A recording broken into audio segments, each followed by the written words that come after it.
Selamat pagi Bapak Ibu dan Saudara yang dikasihi oleh Tuhan. Mari sebelum kita membaca dan merenungkan firman Tuhan, kita berdoa.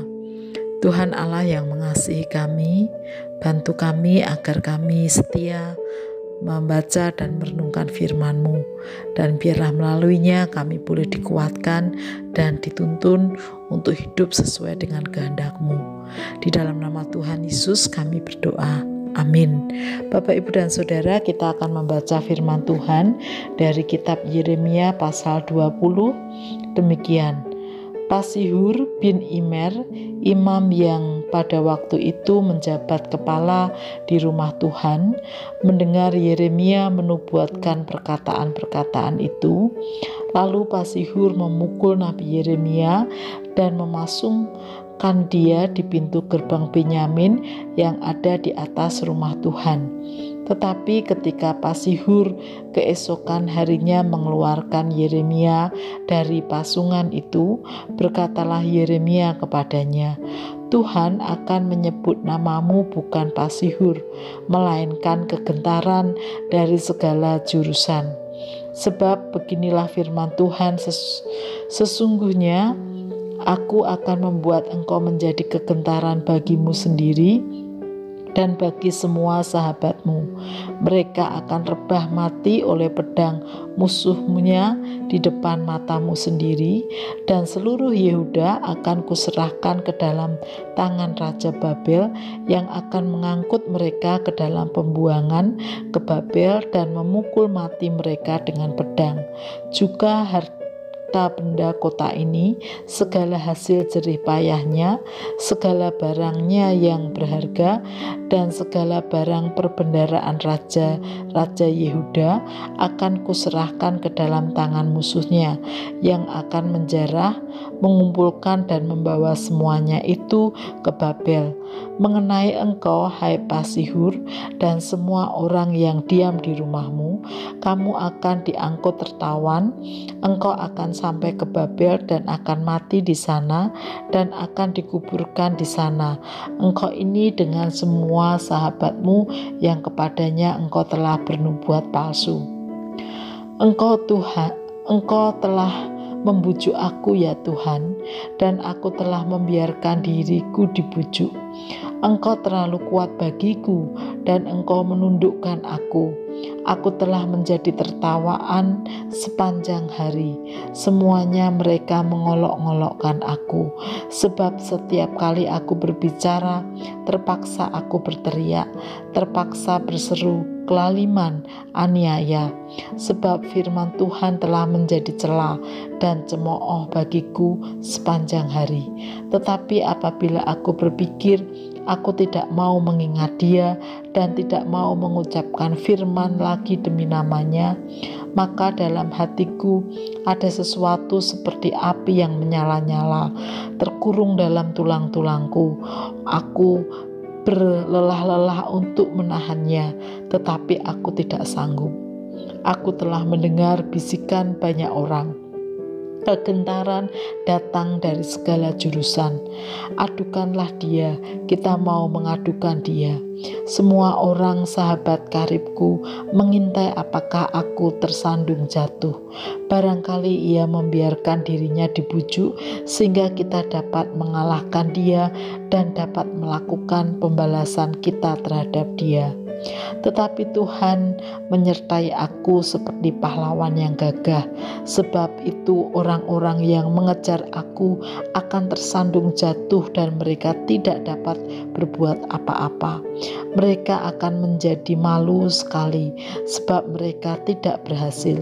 Suatu noda yang selama-lamanya tidak terlupakan.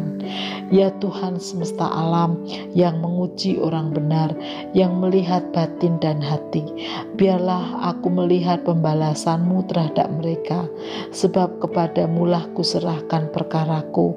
Menyanyilah untuk Tuhan, Pujilah Tuhan, sebab Ia telah melepaskan nyawa orang miskin dari tangan orang-orang yang berbuat jahat. Terkutuklah hari ketika aku dilahirkan. Biarlah jangan diberi hari ketika ibuku melahirkan aku. Terkutuklah orang yang membawa kabar kepada bapakku dengan mengatakan, seorang anak laki-laki telah dilahirkan bagimu, yang membuat dia bersuka cita dengan sangat. Terjadilah kepada hari itu seperti kepada kota-kota yang ditunggang balikkan Tuhan tanpa belas kasihan.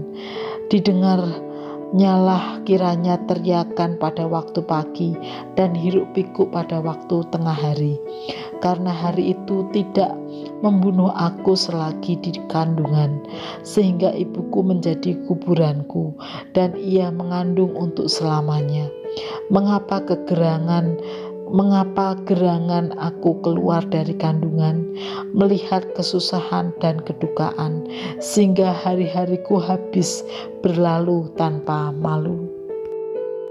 Bapak, Ibu, dan Saudara yang dikasihi oleh Tuhan, menjadi utusan Tuhan yang mewartakan firman Tuhan tidak mudah.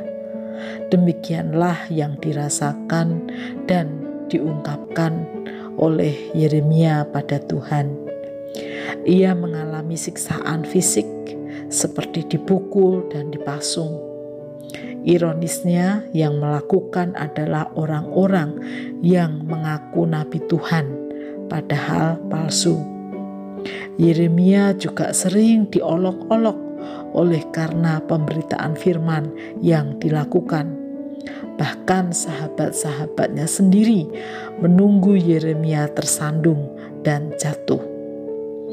Atas semua itu, Yeremia ingin berhenti dari pewartaan firman Tuhan.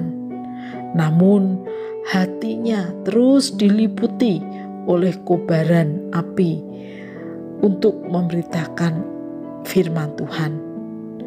Bahkan kalau dia dilahirkan untuk mengalami semua itu, ia memilih lebih baik tidak dilahirkan. Dalam kesemuanya itu, apakah Tuhan membiarkan Yeremia putus asa dan menyerah? Jawabannya tidak. Tuhan menolong Yeremia, menjaga dan menguatkan Yeremia. Orang-orang yang menindas, menganiaya Yeremia akan Tuhan adili. Dan Tuhan taruh api yang terus menyala di dalam hati Yeremia, sehingga ia terus dimampukan memberitakan firman Tuhan.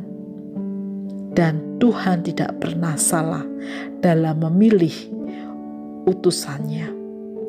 Bapak, Ibu, dan Saudara yang dikasihi oleh Tuhan, dari sini kita belajar bahwa memang tidak mudah untuk menjadi pembawa atau pewarta firman Tuhan, kebenaran firman Tuhan, melalui sikap hidup, melalui pelayanan, dan juga pewartaan secara langsung atau penegakan kebenaran berdasarkan firman Tuhan.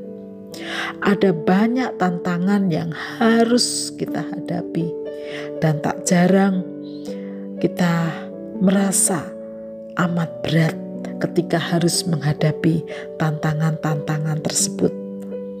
Namun dari firman Tuhan ini kita belajar, jikalau Tuhan tetap menolong, menguatkan dan meneguhkan Yeremia sehingga ia terus mewartakan firman Tuhan, ia juga pasti akan menolong kita, memelihara hidup kita, meneguhkan dan menguatkan, sehingga kita terus bersaksi bagi kemuliaan Tuhan.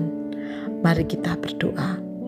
Tuhan, kami sadar ketika kami menghadapi tantangan, ketika kami menghadapi rintangan, ketika kami harus menyampaikan kebenaran firman-Mu melalui sikap hidup kami, melalui tutur kata kami.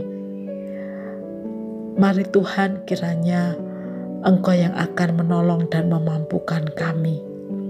Di dalam nama Tuhan Yesus kami berdoa dan mengucap syukur.